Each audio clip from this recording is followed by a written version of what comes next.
Қайырлы күн, баршаңызға сәлем. Қалдарыңыз қалай?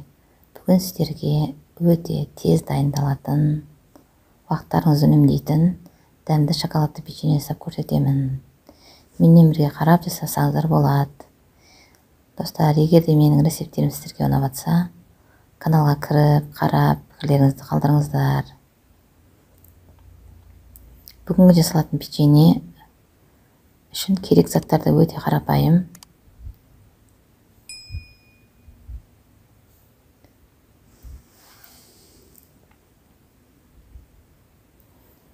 Бізге керек бірінші 2 жұмыртқаны жарып аламыз. 150 грамм сары май, 2 грамм или 3 грамм тұз, 100 грамм шекер, сосын 5 грамм разрыхлитель. Жұмыртқа мен шекерімізді жақсылап араластырып аламыз.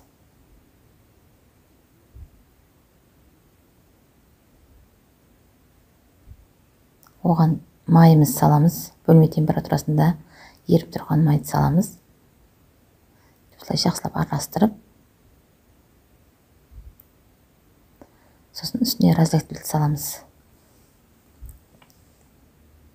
Бір пакеттің бәрін салдым, 5 грамм. Енді алдын ала електен өткізілген ұнымыз салам. Ұн менде 270 грамм. Біріншінде қамырымыз сәл қастың көмегімен илеп, сұйықтығы билейміз.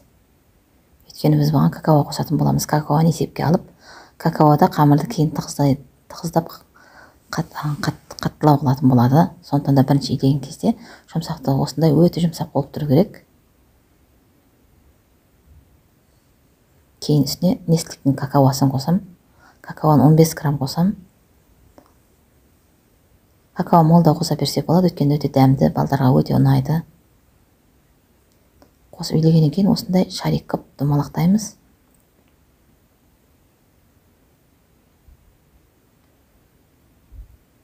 Осылай бәрін шариктеп домалақтап аламыз. Пальгамызға қойып аламыз да. Кейін үстіне белгінің көмегімен осындай басып шығамыз. Аздаған шекер сепсек те болады.